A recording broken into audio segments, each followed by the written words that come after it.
corn straight from the garden to the table is incredible. I grew this corn organically, and this is the first year I didn't have animal manure to give it that boost that it often needs. So I want to share with you all the steps that I've gone through to get the corn to this point, and I'm going to share some things that went wrong too, because even an old gardener like me is still learning. Hi, I'm Debbie, and welcome to my organic garden. All I have needs, I have not provided. The very first step is to prepare the bed that your corn is going to be planted in. After I turned my beds over, this is the list of supplements that I use based on tests that I did several years ago. After that, I watch my plants to see what the plants are telling me that I need. There's a very cool chart that's available to the public that shows you what plants look like when they're in need of something. So I'm going to put that link in the description below. So go print off one and you'll be surprised at what you can learn from your plants. That is what I need based on my tests. It's a good idea to have your soil tested first. Once my corn was about 12 inches high, I began to fertilize it every week for about 4 or 5 weeks in a row. What I added was a little bit of blood meal, a little bit of iron, and weed water. So what is weed water? Come on over here and I'll show you exactly what weed water is. It's a free fertilizer. If it's free, it's for me. Weed water is so easy to make. Just put your weeds in a bucket, stuff it as hard as you can, add water, and let it brew for a few months. It really is that easy. So what I used was sweet potato vines that I had harvested the sweet potatoes from, crammed it full, 2 bucketfuls, and I let them ferment for probably 4 or 5 months. It will smell really bad at the beginning, so you don't want to do this too near your home. Once your weed water is ready, you don't have to fish out any of the stuff that's in there. Just stir it up good with a stick and use 1 cup per gallon of water. So I'll use 2 cups because this is a 2-gallon can. And this 2-gallon can of weed water will fertilize one of my rows. And I think my rows are probably 20 feet long. So this weed water lasted me through the whole time that I was fertilizing not only my corn, but the rest of my garden as well. Now the downside to having open buckets of water out in the summertime is you're going to breed mosquitoes. So what I do,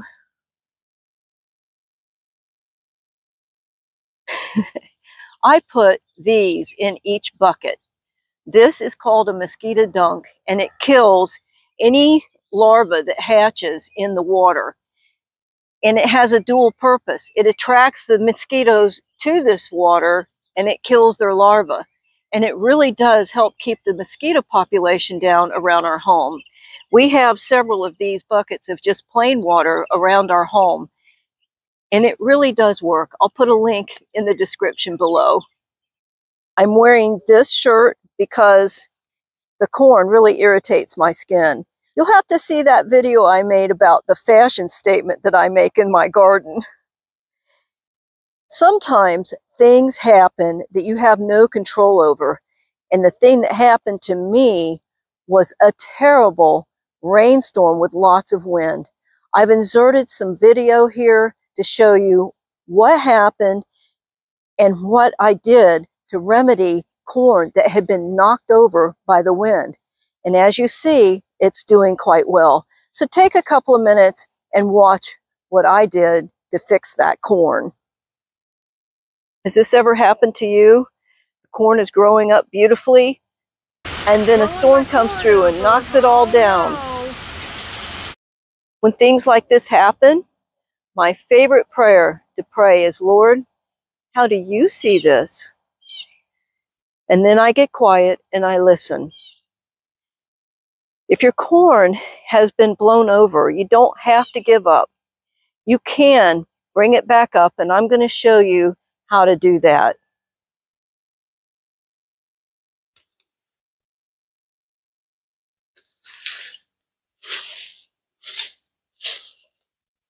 Really quite simple.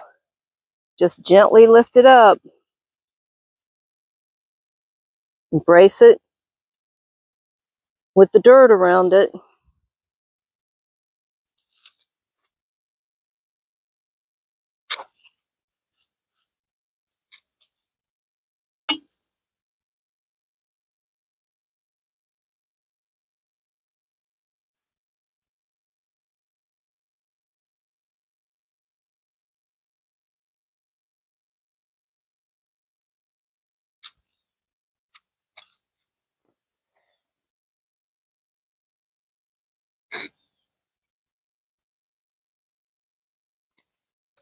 When I've done this in the past,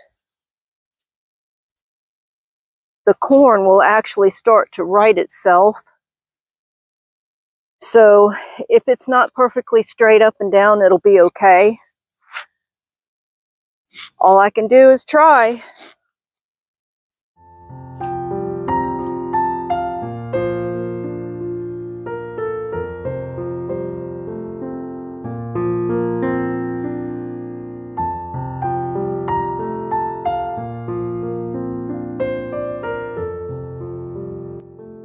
I just wanted to pause for a minute and say thank you for watching.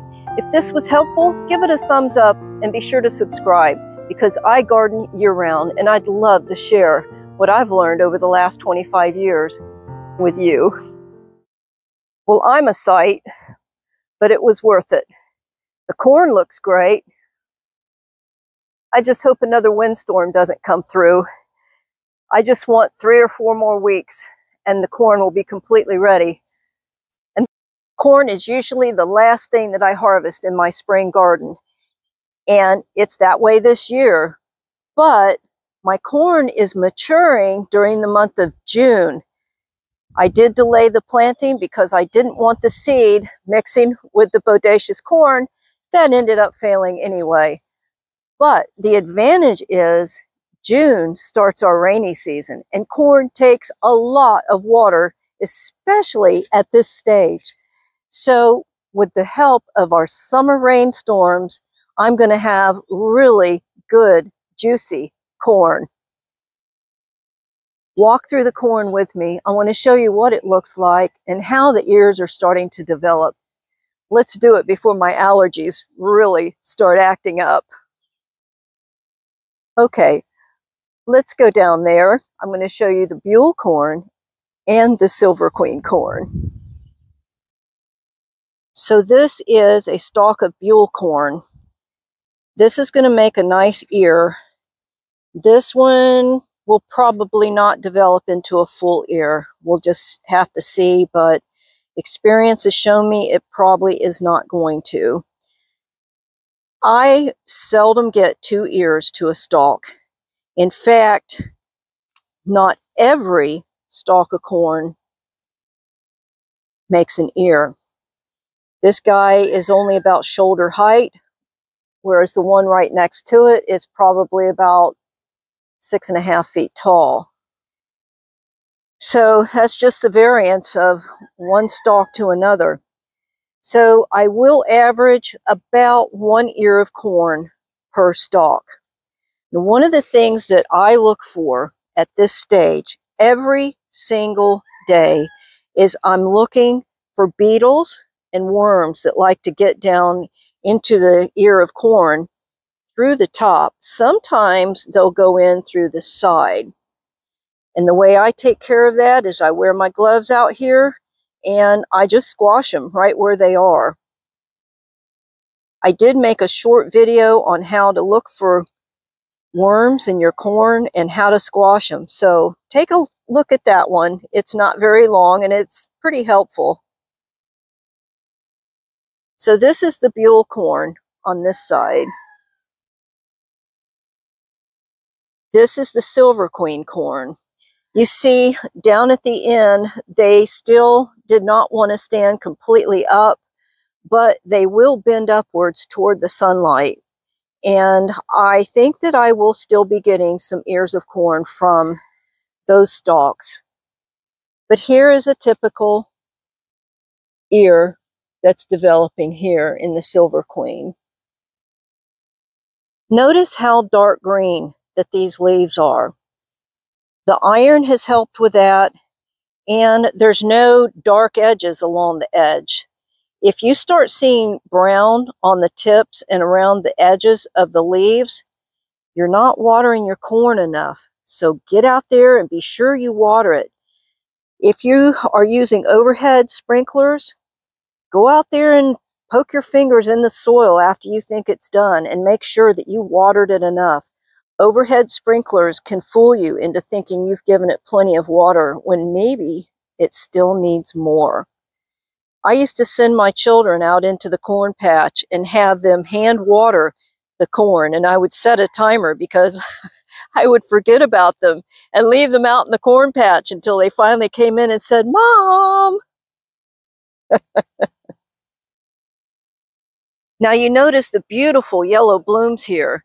That's Seminole pumpkin, and that is a great squash / pumpkin to grow with your corn. It grows great in subtropical climates. I also have planted black-eyed peas. That is another great companion plant for your corn.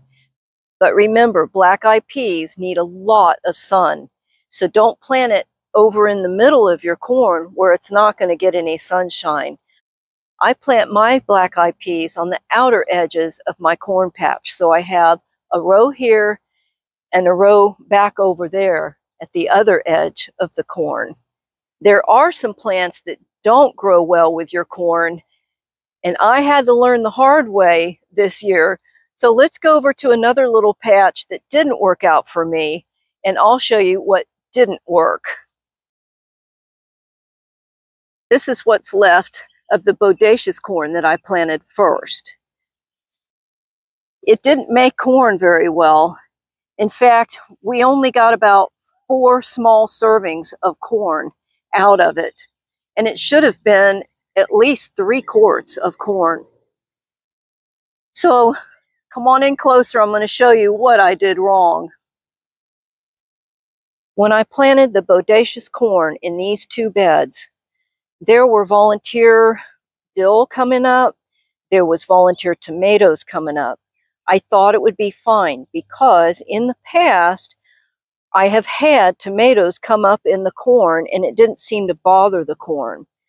Well, the difference this time is these tomato plants had already gotten off to a good start and they grew up and shaded the corn. And I think the dill is also a heavy feeder, and either that or it just doesn't grow well with corn, or corn doesn't tolerate the dill very well. So the lesson I learned is don't plant anything else with the corn except those things that you know are going to be good companion plants. I hope it was helpful. In the next video, I'm going to show you how to tell when your corn is ready to pick, how to get it ready for preserving, how to can it, or how to freeze it. It's all coming up in the next video. So be sure to subscribe and turn your bell notification on so you don't miss it. And don't forget that link below that I was telling you about, the chart that shows you plant deficiencies. It's really quite handy to have that. Thanks for watching. And I want to leave you with these thoughts that I had when I finished pulling that corn back up after the storm. The next time a storm comes through your life, you can ask the Lord, how do you see this? And then be quiet and listen. Great.